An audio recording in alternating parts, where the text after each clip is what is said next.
Pansit Canton sa umagahan, abay, pwede na rin pang ulam. Kaya tara mga kalalabs, tayo magluluto ng special Pansit Canton with Alalab style. Let's G!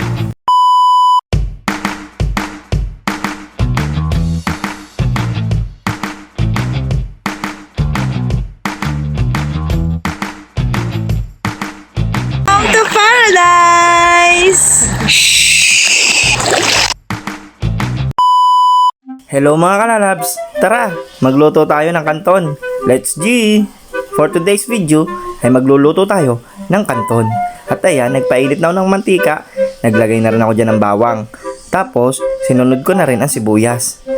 Kanton low budget lang po to mga kalalabs at wala itong sahog na karne. At first time ko rin lang magluto na rin. Ayan, at nilagay na natin ang gulay mga kalalabs. Tingnan natin at tikman kung anong kalalabasan na rin mga kalalabs. First time ko lang kasi magluto ng kanton.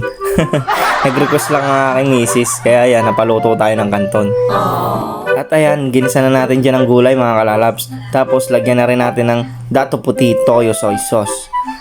Pagkatapos naman yan, ay lagyan naman natin ng tubig. Ayan. Tansyahan na lang mga kalalabs ang lagay natin dyan. Tapos lagyan na rin natin ng seasonings, magic sarap, tsaka pamintang durog mga kalalabs.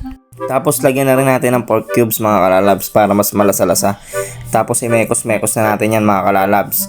Pagkatapos naman yan ay takpan na natin mga kalalabs at hintayin lang natin kumulo. Hochan Pansit Canton ang gagamitin nating pansit mga kalalabs. At ayan mga kalalabs, kumukulo na ang tubig. Kaya yan, lagyan na natin yung Pansit Canton. Tapos imekos-mekos na natin yan mga kalalabs. Fast forward na tayo dyan. Ayan, medyo malambot ng pansit kaya medyo paayos na yan. At hintayin lang natin yung medyo lumambot mga kalalabs para ready to serve na tayo. At ayan mga kalalabs, namumula-mula na siya. Naamoy ko na yung bango mga kalalabs. Ayos, luto na po ang ating Pansit Canton. Kain na. At ayan, nagsandok na tayo dyan ng Pansit Canton at kakain na tayo. Take man time na mga kalalabs. Ano kayong lasa na rin? At aray, titikman na natin mga kalalabs ha. Pasensya na ho kayo dito sa aking luto at aray, simpleng luto lang po at ngayon lang po ako nagluto rin aray. Aray, first bite po. Ang lasa ay medyo maalat mga kalalabs.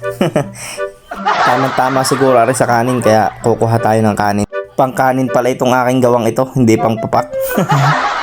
Pero ayos din naman, for the first time nakapagluto tayo ng Pansit Canton. Alalab style. Ayos. At ayan mga kalalabs, silagyan ko na yun ng kanin. Aba, ay tama-tama nga sa kanin mga kalalabs. Pangulam pala ito. Ayos. So hanggang dito na lang po muna ang video ko. Maraming salamat po sa nanood. Love you all. Please like, follow, and share my Facebook page. Babush!